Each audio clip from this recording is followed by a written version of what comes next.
After your discharge from service, you may have some questions about when to claim disability compensation, what to claim, and how to claim it. This segment is How Do I Apply for VA Disability Claims, and my name is Lori Underwood with Woods & Woods. You can file for a disability claim for service connection or a claim for increase at any time after your discharge from service. The date you file your claim is likely to become your effective date for a service connection or for an increase. The effective date is the day at which you could calculate any back pay that may be owed to you from your increase or from your service connected rating. I say that is likely to become your effective date, but there are other factors that affect the effective date of your service connection or your claim for increase. Any claim for a disability service connection or any claim for an increase must be submitted on a formal claim form. That is a form that is provided by the VA that you must fill out and submit to your regional office to initiate a claim. There is such a thing as called an informal claim, which would be, as an example, you send a letter to your regional office not on the formal claim form, asserting that you would like to make a claim for a service connection or a claim for an increased rating. That letter would be considered an informal claim. There are other examples of informal claims, but the point is any informal claim must be followed up with the formal claim within 1 year for that claim to be initiated and for that effective date to take place. What if your claim is denied? If your claim is denied, you must appeal it, and you're going to have to appeal it on a formal claim form as well. If you're denied in a rating decision, you have 1 year from the date of that decision to appeal your claim, and you need to appeal that on the VA Notice of Disagreement form. If this claim is not appealed, then it will die, and you will have to restart and reopen with a new claim form. We have a segment on how to reopen claims. Refer to that segment if you have any questions about reopening. If your claim is denied and you have appealed it with a notice of disagreement and you receive yet another denial on a statement of the case, then you also must appeal that to preserve your effective date with a Form 9. You do not have 1 year to appeal a statement of the case. You only have 60 days from the date of the decision.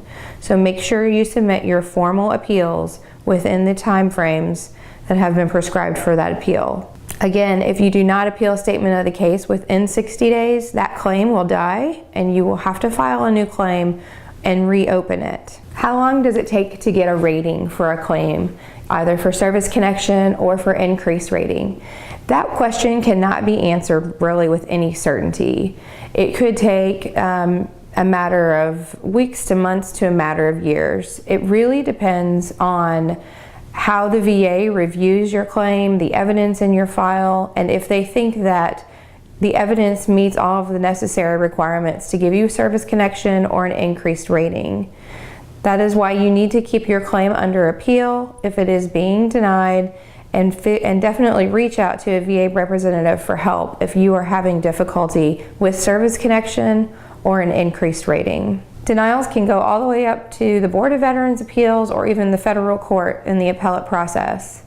And so they can be quite lengthy, but hopefully yours will not take quite as long. Veterans disability claim tips. Are there any tips that may be able to help you in filing for your VA disability claim? Just a few tips that I have written down that I would share is that I would make the claim for a service connection or an increased rating as soon as possible. And the reason you want to do that is you want to lock in the potential earliest effective date that you can. That is the date that will hopefully be the initiator for any back pay that you may be owed when your claim is finally granted. And so it is important to lock in the earliest effective date. Be clear in what conditions you're claiming for on your application. Be clear if you're claiming for service connection, if you're claiming for an increased rating, and also what diagnosis or medical conditions you may be claiming for as well. If you have any records, medical records, lay statements, any kind of records that pertain to your claim, either for service connection or an increased rating, it may be helpful to the regional office for you to submit those with your claim for review. Remember that you do have to submit a claim for disability compensation, either for service connection or increased rating, on the formal claim form and do not rely on an informal claim. Once you have submitted your claim, be on the lookout for any decisions. Make sure that if the decision does not grant your condition, that you appeal it as soon as possible.